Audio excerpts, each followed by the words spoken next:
Hi hello வணக்கம். இன்றைக்கி நம்ம பார்க்க போகிறது தம் பிரியாணி, சிக்கன் பிரியாணி.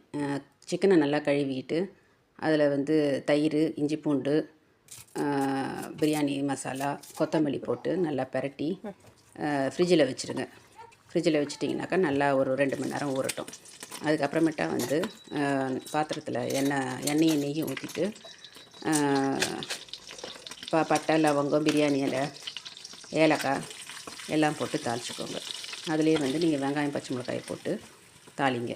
தாளித்து முடித்த உடனே அதுலேயும் கொஞ்சம் இஞ்சி பூண்டு பேஸ்ட்டு போட்டுக்கோங்க. இது கொஞ்சம் ஈஸியான மெத்தட். தக்காளியும் போட்டுக்கோங்க. போட்டுட்டு நல்லா சோஸ் வரா மாதிரி நல்லா வதக்குங்க. கொஞ்சம் உப்பு போட்டுக்கோங்க. இதுலேயும் கொஞ்சம் பிரியாணி மசாலாவை போடுங்க.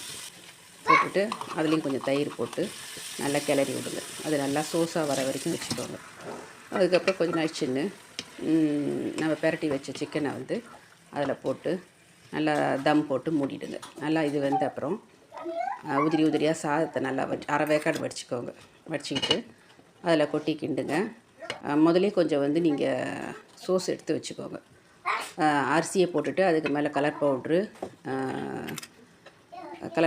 அதுக்கப்புறம் எலுமிச்சம்பழ சாறு ஊற்றிட்டு அதுக்கப்புறம் கொஞ்சம் கரம் மசாலா ஊற்றுங்க. அது மாதிரி அடுக்கடுக்காக ஊற்றிட்டு கடைசியாக வந்து புதினா கீரையை கிள்ளி போட்டு தம்மில் போட்டுருங்க.